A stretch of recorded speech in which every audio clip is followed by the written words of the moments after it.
comments about the IQ levels of different strata in society. The strike is disingenuous because, of course, you went to Eton. Yeah, and the likes of you decide... Go on. Please, one moment. You and your chums decide how much money not to spend on the school. And people like me went to state comprehensive. We did well out of it, thankfully. But over the last 20-odd years, spending on education is just indicative of the attitude of those that sit in their ivory towers looking down on the rest of the peasantry. Well, can I correct you just on one thing, Ali? Let's get the mayor in, Ali. Can I just quickly correct you on one thing?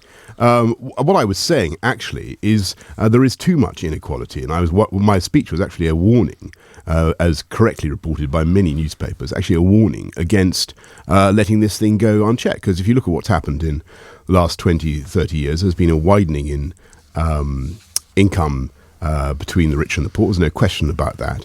And what hacks me off, Ali, is I think exactly the thing that worries you is that people with ability have found it very difficult to progress in the last 20 years, and we've got to do something about that. And I also said, I mean, the key thing I said was that inequality was only tolerable in our society if you, number one, you looked after those who are finding it tough to compete, and number two, where people do have talent and ability, you let them get on. And so I went on to explain what you needed to do, Ali. And you're right to talk about education, because that in my view is the key thing. Well, Ali, back in a second. Too many of our schools have not really been helping kids to achieve their potential. This is what Nick Clegg said to me last week on Call Clegg. I have to say, I think these comments reveal a fairly unpleasant, careless elitism. I wouldn't have put it like that. No. I think you probably would. I don't agree with everything he said. I think it was more back to the 80s than back to the 50s. That idea, greed is good,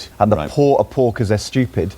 So we've had Nick Clegg, George Osborne, Ed Balls, and now David Cameron, as I'm sure overnight, has said Boris talks for Boris. Well, people are entitled. People are entitled to willfully to misconstrue what I said if they so choose. So I noticed that many newspapers, many commentators did not. I think the real issue is that we need to do more to help people, both who are finding it tough and people who, 20 or 30 years ago we had much more fluidity in, perhaps more 30 years ago than 20 years ago. Ever taken an IQ test? And this is not about me, Nick. I have an IQ question for you. Would you ready to take it? It's from an official IQ test. This is not about me. A man builds a house with 4 sides of rectangular construction, each side having a southern exposure. A big bear comes along. What colour is the bear? The bear is probably brown. I haven't got a clue what the colour of the bear is, nor is it relevant to this discussion. White, because the bear is on the South Pole. Try another one. No, listen, mate. Take 2 apples from 3 apples. What do you have? Take 2 apples from 3 apples. What do you have? You've got loads of apples, mate. You've got 1 apple left.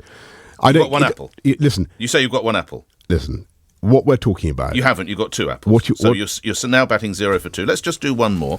I went to bed at 8 o'clock last night. I think we're rather proving the point that I made. You were the one who brought IQ into the conversation. I went to bed at 8 o'clock in the evening, and I wound up my clock to set the alarm to sound at 9 o'clock in the morning. How many hours sleep would I get before being woken by the alarm? I went to bed at 8 o'clock in the evening. Well, mate, I wound up my clock and set it to 9 o'clock in the morning. How many hours sleep did I get? Well, I slept like a log. I'm delighted. I was looking forward to seeing you on LBC 97.3. We're waiting for some more sensible questions. You're declining, are you? What I'm telling you is that this isn't about... It's an hour. What I'm telling you is this is not... any of the IQ questions. This is not about... So who are you to lecture about IQ, Mr. Mayor? Exactly. Listen, no one said that IQ is the only measure of ability, but what I have been saying repeatedly is I think that our system is letting down people who do have ability and who could do much better.